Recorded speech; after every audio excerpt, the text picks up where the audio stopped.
Assalamualaikum warahmatullahi wabarakatuh.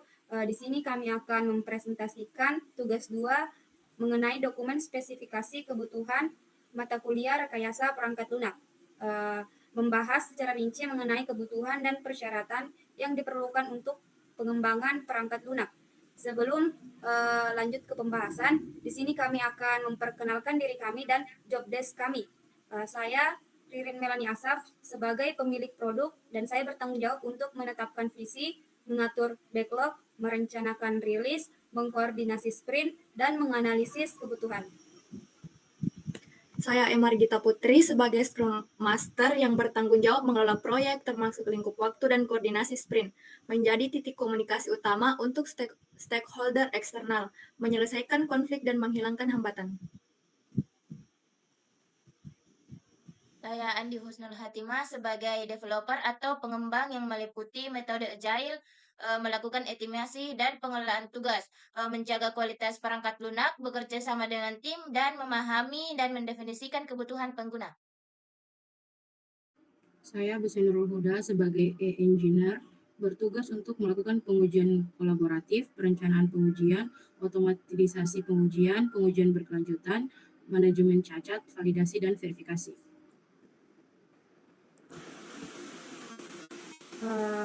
Di poin 1 yaitu pendahuluan, poin 1.1 dokumen persyaratan. Dokumen ini menjelaskan tentang spesifikasi persyaratan perangkat lunak ojol the game yang akan dikembangkan baik berupa gambaran umum maupun penjelasan detail dan menyeluruh. Dokumen ini ditujukan kepada pengembang, analisis, penguji, pengelola, dan pengguna akhir. Pembaca mengetahui data informasi komputerisasi dari pengembang. Dokumen ini diharapkan dapat menjadi langkah awal untuk fase perancangan sistem. Poin 1.2 cakupan produk. Perangkat lunak ini dapat diakses oleh pengguna atau masyarakat umum melalui jaringan internet. Cakupan perangkat lunak antara lain yaitu perangkat lunak ojol the game, memiliki fitur-fitur dapat memilih perusahaan ojol, kustomisasi motor hingga handphone, mengantar penumpang hingga barang, menggunakan energi dan bahan bakar. Ini semua dapat diakses langsung oleh pengguna dengan batasan-batasan dari aplikasi. Adapun poin 1.3 definisi akronim dan singkatan. Yang pertama ada password, kata sandi atau kata kunci yang digunakan untuk mengidentifikasi pengguna atau user dari perangkat lunak. Kedua ada offline. Offline adalah keadaan di mana perangkat atau individu tidak terhubung secara aktif dengan internet atau jaringan lainnya. Ketiga ada online, suatu keadaan atau kegiatan di mana sebuah device atau komputer terhubung dengan device lain dengan menggunakan perangkat modem sehingga bisa saling berkomunikasi, akses ke sistem komputer dengan mengidentifikasi dan mengautentikasi dari. Yang keempat ada login, proses di mana seorang pengguna mendapatkan akses ke sistem komputer dengan mengidentifikasi dan mengautentikasi diri mereka sendiri. Selanjutnya akan dibahas oleh tim developer. Baik, di sini terdapat deskripsi umum di mana deskripsi produk itu Ojol the Game merupakan simulasi petualangan yang menghadirkan pengalaman realistis menjadi seorang driver ojek online. Didesain untuk perangkat mobile, game ini memungkinkan Anda merasakan langsung dinamika menantang dan seru saat mengantarkan penumpang di jalan hiruk-hiruk kota besar. Yang kedua, fungsi produk.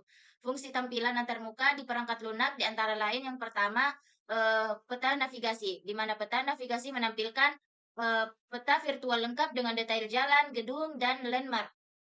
Sistem navigasi canggih untuk menunjukkan rute tercepat menuju lokasi penjemputan dan pengantaran, memperlihatkan lokasi pemain saat ini pada peta.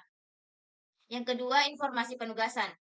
Menampilkan penugasan pengantaran seperti nama penumpang, lokasi penjemputan, lokasi tujuan, dan estimasi waktu tempuh. Menyajikan perintah khusus dari penumpang jika ada. Memberikan informasi status penugasan menunggu dalam perjalanan sampai selesai. Yang ketiga, manajemen kendaraan. Manajemen kendaraan menampilkan status kendaraan seperti level bahan bakar, kondisi kendaraan, dan kebutuhan, serta upgrade perawatan. Memungkinkan kostumasi penampilan kendaraan jika fitur itu sudah tersedia. Yang keempat, keuangan pendapatan. Menampilkan informasi keuangan seperti pendapatan dari pengantaran pengeluaran biaya dan saldo saat ini. Memperlihatkan riwayat transaksi terhadap pendapatan dan pengeluaran. Yang kelima, kontrol kendaraan. Menyediakan tombol atau tuas untuk mengontrol kendaraan seperti akselerasi rem, belok kiri atau kanan, memungkinkan pengaturan sensitivitas dan kostumasi kontrol. Yang keenam, interaksi dengan penumpang, di mana terdapat jendela dialog saat terjadi interaksi dengan penumpang, menyajikan percakapan, permintaan khusus, dan opsi respon bagi pemain. Yang ketujuh, menu utama dan pengaturan, di mana menyajikan menu utama untuk memulai permainan, mengubah pengaturan audio grafis, melihat papan skor, membuka tutorial, dan lain-lain. Memungkinkan pengaturan preferensi pemain seperti kontrol, tampilannya, dan lain-lainnya. Yang kedelapan, indikator status. Indikator seperti waktu yang tersisa, rating bintang dari penumpang, dan status pengantaran memperlihatkan umpan balik visual tentang performa pemain. Yang kesembilan, overlay dan visual. Menampilkan overlay petunjuk seperti tanda panah atau garis untuk memandu pemain menuju lokasi tujuan, membantu navigasi pada situasi tertentu. Yang kesepuluh, notifikasi dan pesan. Menampilkan notifikasi, pesan, atau informasi penting terkait pemain. Memberikan umpan balik tentang pencapaian misi baru atau peristiwa khusus. Selanjutnya, karakteristik user. Dalam perancangan sistem perangkat lunak ini, user terdiri atas 4 kategori, yakni pemain atau end user. Kategori ini merujuk pada penggunaan akhir yang akan memainkan ojol the game. Mereka adalah target audiens utama yang akan berinteraksi langsung dengan game, mengemudikan dan menikmati pengalaman simulasi menjadi driver ojek online. Yang kedua, penerbit game atau klien adalah pihak yang memesan atau pembeli game ojek online the game. Dari pengembangan, mereka dapat berupa perusahaan game, studio pengembangan, atau entitas bisnis yang memiliki keinginan untuk memproduksi dan memasarkan game ini. Yang ketiga, ahli bidang transportasi dan ride sharing, atau subject matter expert. Kategori ini melibatkan individu atau organisasi yang memiliki keahlian dan pengetahuan mendalam tentang industri transportasi, khususnya layanan ojek online atau ride sharing. Mereka dapat memberikan masukan, validasi, dan memastikan keaslian simulasi dalam game ojol the game agar sesuai dengan kondisi nyata di lapangan. Keempat, tim pengembangan adalah kelompok yang bertanggung jawab untuk membangun, mengimplementasikan, dan memelihara game ojol the game. Tim ini dapat terdiri dari programmer, desainer, artis penulis cerita, ahli UI atau UX, dan berbagai peran lain yang terlibat dalam proses pengembangan game dari awal hingga akhir. Di sini juga terdapat batasan-batasan umum, di mana batasan pertama, batasan pada perangkat hanya akan dikembangkan untuk sistem operasi mobile tertentu seperti iOS atau Android. Perlu pertimbangan spesifik minimum yang didukung untuk memainkan game ini. Yang kedua, batasan teknis merupakan keterbatasan kemampuan perangkat mobile dalam hal kinerja grafis, memori, dan sumber daya lainnya. Kompatibilitas dengan berbagai perangkat dan versi sistem operasi yang berbeda. Yang ketiga, batasan waktu, di mana jadwal pengembangan yang terbatas dan harus diselesaikan dalam jangka waktu tertentu. Yang keempat, batasan hukum dan regulasi. Batasan hukum dan regulasi terhadap kepatuhan hukum dan peraturan terkait konten game, privasi pengguna, dan aspek hukum lainnya. Memperoleh izin atau lisensi yang diperlukan untuk menggunakan aset eksternal seperti peta, data, atau konten pihak ketiga. Yang kelima, batasan sumber daya game, privasi pengguna, dan aspek hukum lainnya. Memperoleh izin atau lisensi yang diperlukan untuk menggunakan aset eksternal seperti peta, data, atau konten pihak ketiga. Yang kelima, batasan sumber daya manusia, etika dan budaya, keterbatasan jumlah sumber daya manusia yang dapat dialokasikan untuk pengembangan game, memastikan konten game tidak mengandung unsur yang berpotensi menyinggung atau melanggar norma budaya atau etika, mempertimbangkan sensitivitas budaya dan persepsi masyarakat terhadap simulasi driver ojek online. Yang keenam, batasan integrasi dan dengan sistem lain di dalam. Jika game memerlukan integrasi dengan sistem atau layanan eksternal seperti sistem pembayaran, dashboard, online, dan lain-lain, batasan integrasi tersebut perlu dipertimbangkan. Asumsi dan ketergantungan. Ketersediaan perangkat dan sistem operasi yang diasumsikan bahwa pengguna atau pemain memiliki perangkat mobile yang kompatibel dengan sistem operasi iOS atau Android yang didukung oleh game. Koneksivitas internet diasumsikan pemain memiliki akses internet yang stabil, terutama jika game memerlukan fitur online atau pembaruan konten. Yang ketiga, data eksternal. Jika game ini menggunakan data eksternal seperti peta, informasi lalu lintas, atau data geografis, maka terdapat ketergantungan pada ketersediaan dan akurasi data tersebut. Selanjutnya akan dilanjutkan oleh tim Scrum Master. Selanjutnya di sini ada persyaratan umum, persyaratan interface eksternal yang terdiri dari user interface. Beberapa tolak ukur untuk tampilan antarmuka bagi pengguna pada sistem perangkat lunak diantaranya yaitu pemilihan tema visual yang sesuai dengan konsep ojol the game yang menggunakan warna cerah dan desain yang terinspirasi dari layanan transportasi online. Yang kedua, menyediakan icon dalam permainan yang berfungsi sebagai tombol pemesan, status pemesanan, rute perjalanan, informasi driver, dan pengaturan yang menggunakan grafis berkualitas tinggi. Yang ketiga, menyediakan karakter dan desain animasi yang menarik di dalam permainan. Selanjutnya, antarmuka perangkat keras. Perangkat keras dalam pengembangan aplikasi ojol the game mencakup interaksi antara aplikasi dengan perangkat pengguna seperti smartphone atau iPad yang dapat diakses platform perangkat seperti Android dan iOS dengan versi sistem aplikasi yang berbeda. Di poin selanjutnya ada antarmuka komunikasi yang terdiri dari modem WiFi sebagai media layanan jaringan untuk berbagi koneksi internet dengan perangkat pengguna, aplikasi berinteraksi dengan application programming interface dari layanan ojek online berfungsi untuk pemesanan, status pemesanan, rute perjalanan, dan informasi harga. Yang ketiga ada server digunakan untuk berinteraksi dengan server layanan ojol the game untuk mengirimkan permintaan dan menerima respon. Selanjutnya akan dilanjutkan oleh tim pengembang. Baik, di sini terdapat persyaratan fungsional. Persyaratan fungsional meliputi fungsi login. Fungsi login terdapat login input, di mana sistem perangkat lunak harus menyediakan masukan login bagi pengguna sebelum semua proses pada perangkat lunak dikerjakan, di antaranya berupa username dan password. Yang kedua, verifikasi. Sistem pada perangkat lunak harus melaksanakan verifikasi dialog yang menampilkan informasi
atau tantangan yang dapat terjadi.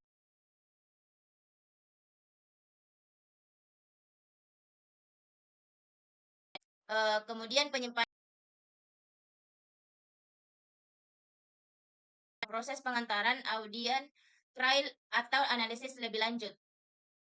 Fungsi output atau data keluaran yang dilaksanakan oleh sistem informasi yaitu sistem dapat menampilkan peta interaktif yang memvisualisasikan dan tujuan pengantaran. Jadi, sistem dapat memberikan petunjuk navigasi yang jelas dan tampilan peta dapat diperbarui secara real-time seiring dengan pergerakan karakter ojol. Sistem menampilkan detail pesanan dan memberikan status terkini dari pesanan menuju penjemputan atau dalam pengantaran dan selesai. Memberikan peringatan notifikasi ketika sumber daya mencapai di ambang batas tertentu. Laporan pengantaran setelah menyelesaikan pengantarannya. Sistem menampilkan detail pengantaran seperti waktu, jarak tempuh, imbalan yang diterima, dan penilaian kinerja. Laporan dapat disajikan dalam bentuk teks atau grafis yang mudah dibaca. Dan statik menyediakan akses ke riwayat pengantaran yang telah dilakukan pengguna termasuk pesanan dan lain-lain. Dapat juga menampilkan statik dan analitik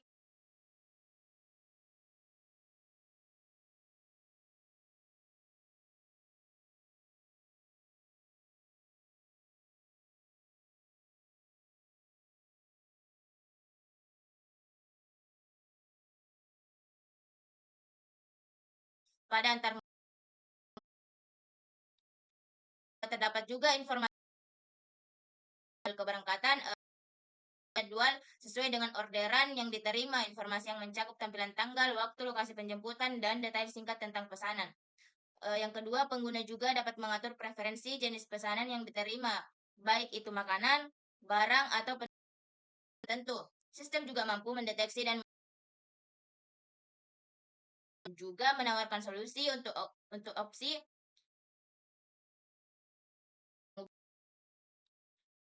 Terdapat juga informasi jadwal keberangkatan, tampilan jadwal keberangkatan yang menampilkan jadwal sesuai dengan orderan yang diterima, informasi yang mencakup tanggal, waktu, lokasi penjemputan, dan detail singkat tentang pesanan.